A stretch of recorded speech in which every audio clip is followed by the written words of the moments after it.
Assalamualaikum warahmatullahi wabarakatuh.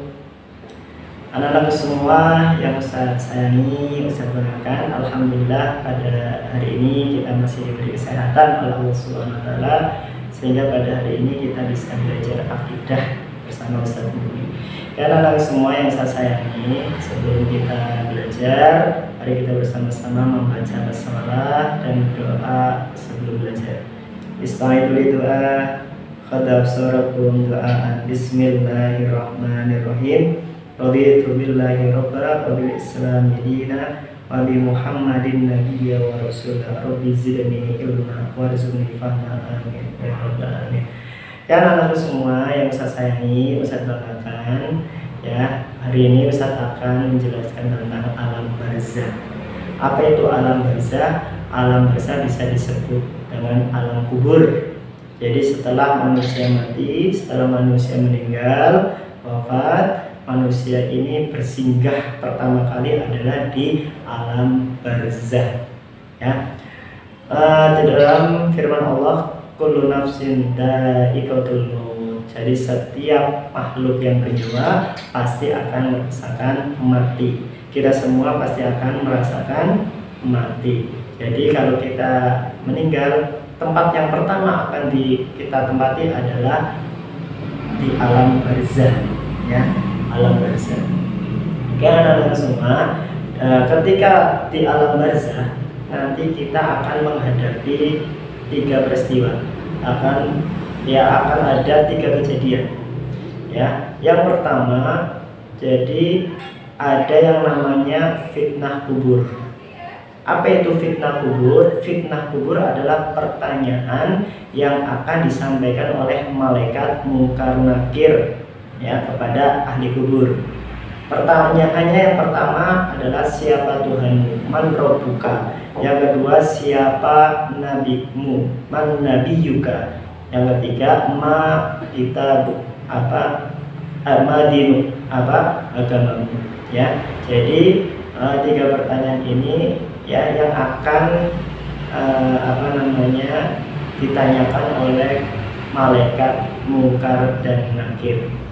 Dan siapa yang bisa menjawab pertanyaan tersebut? Yang bisa menjawab adalah yang pertama adalah orang yang beriman dan orang yang beramal soleh.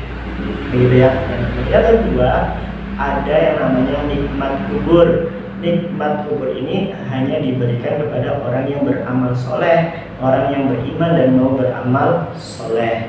Di dalam nikmat kubur, ya, orang yang mendapatkan nikmat kubur itu akan mendapatkan apa saja. Yang pertama, ya, Allah akan memberikan permadani dari surga, ya. Kemudian Allah akan melapangkan kuburannya dan seluas mata kita memandang.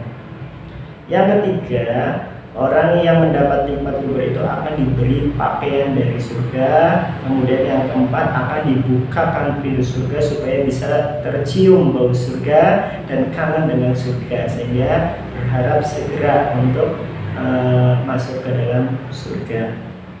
Dan yang terakhir, ya, orang tersebut pasti ingin ingin masuk ke surga bersama keluarganya.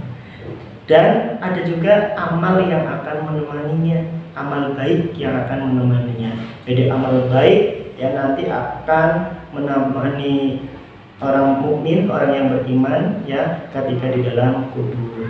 Jadi akan menyerupai, ya, wajah yang bagus atau cantik, kemudian akan murah senyum, ya, berbau wangi, ya, dan lain sebagainya. Intinya amal baik itu akan menyenangkan, akan menemani kita ketika di dalam barzah. Beda dengan amal buruk, ya. Yang ketiga yaitu ada yang namanya siksa kubur, ya. Siksa kubur itu akan diberikan kepada orang-orang yang kafir, ya, orang yang tidak taat kepada perintah Allah Subhanahu wa ta'ala.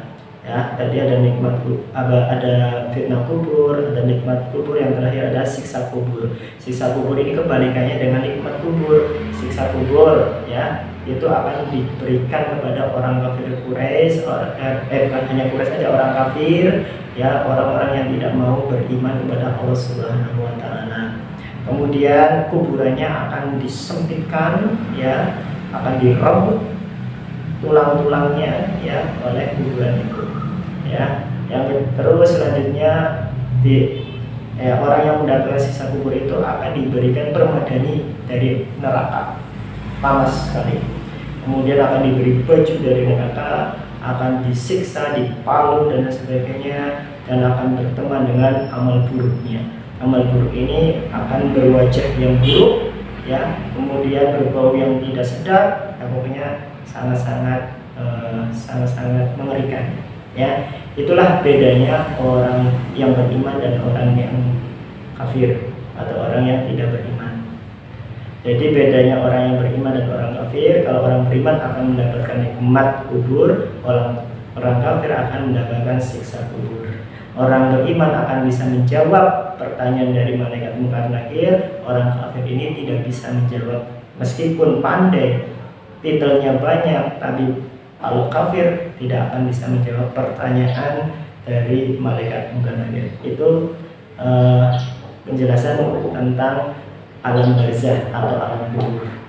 Ya, alam barzah atau alam kubur ini tempat yang digunakan untuk menunggu datangnya hari kebangkitan. Ya, jadi setelah meninggal, pertama yang ditempati atau pertama alam yang ditempati adalah alam barzah. Kemudian datangnya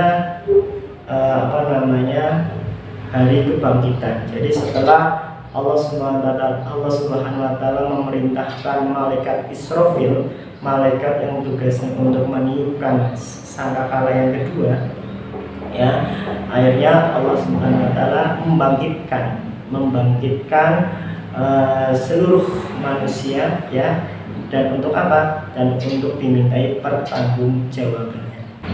Anak-anak semua, ya, kejadian setelah Al-Ba'ats atau hari kebangkitan.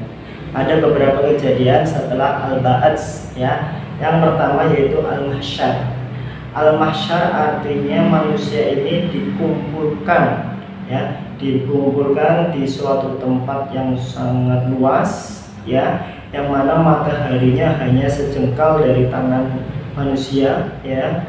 Setelah itu manusia ini, ya, sibuk dengan urusannya masing-masing. Untuk apa? Untuk menunggu panggilan dari Allah Subhanahu wa taala. Ya. Untuk apa? Untuk dimintai pertanggungjawaban apa-apa yang telah dilakukan ketika di dunia. Yang kedua yaitu ardul amal, ya. Ardul amal itu artinya manusia itu, ya, diperlihatkan catatan amal perbuatannya, diperlihatkan dari amal yang kecil sampai amal yang besar apa saja, kemudian dilihat oleh orang-orang yang ada di mahsyar, ya. Jadi diperlihatkan bersama-sama. Itu ketika ardul amal.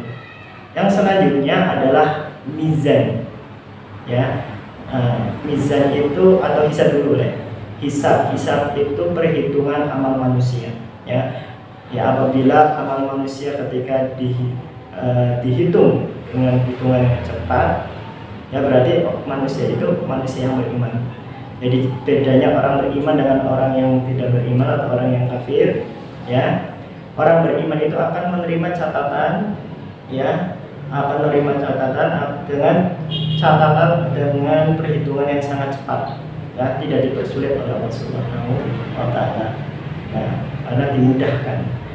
Selanjutnya setelah al-hisab yaitu al-mizan. Al-mizan ini adalah timbangan, ya. Kalau orang yang amal baiknya lebih berat, orang itu berarti akan masuk surga. Sebaliknya kalau orang yang sedikit amal perbuatan baiknya atau amal solehnya, maka orang itu akan dimasukkan ke dalam neraka. Itu mizan, ya. Yang kelima, ya, setelah tadi pertama mahsyar, ardul amal, hisab, dan yang keempat mizan, yang kelima adalah Eh, apa ya? Yang kelima, al-hud.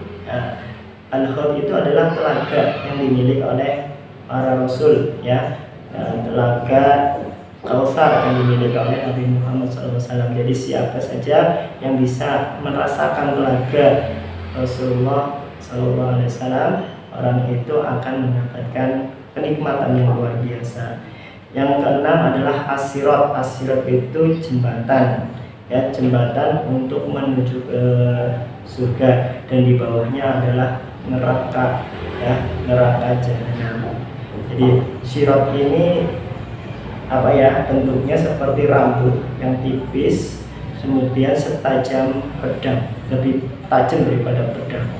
Nah, orang yang bisa melewati sirat, jembatan tersebut, adalah hanya orang-orang yang beriman dan beramal soleh. Jadi nanti ada yang jalannya cepat seperti kilat, itu adalah orang-orang yang beriman dan beramal soleh. Ada yang menaiki kuda, itu orang yang ya banyak amalnya juga, ya, orang yang beriman dan banyak amalnya. Terus ya ada yang lari, ada yang merangkak, ada yang ngesot dan lain sebagainya. Itu nanti yang akan terjadi di sirat al-mustaqim atau di jembatan sirat. Selanjutnya ada yang namanya al-jannah. Jannah itu adalah tempat, ya, yang sangat indah, yang sangat luar biasa, yang diimpikan oleh seluruh umat, ya, karena setelah kita masuk ke jannah, ya, kita akan merasakan kedamaian, merasakan keindahan dan sebagainya. Itu diberikan kepada orang yang beriman dan beramal soleh. Terakhir adalah nar. Nah, sebaliknya, ya, nar ini adalah tempat yang sangat buruk, sangat jelek, sangat yang tidak diinginkan oleh semua manusia, karena di nar ini panasnya luar biasa, baunya, busuknya luar biasa, dan tidak ada, ya, yang mengharapkan untuk bisa masuk ke neraka. Ini diberikan kepada orang yang tidak taat terhadap perintah Allah Subhanahu wa Ta'ala. Itu adalah semua yang bisa saya sampaikan, ya, materi akidah hari ini. Mudah-mudahan bisa diterima dengan baik, ya, manfaat ilmunya, dan bisa mengerjakan tugas, ya, atau misalnya mengerjakan evaluasi tema 9. Itu saja yang saya sampaikan, kurang lebihnya mohon maaf. Saya akhiri, wassalamualaikum warahmatullahi wabarakatuh.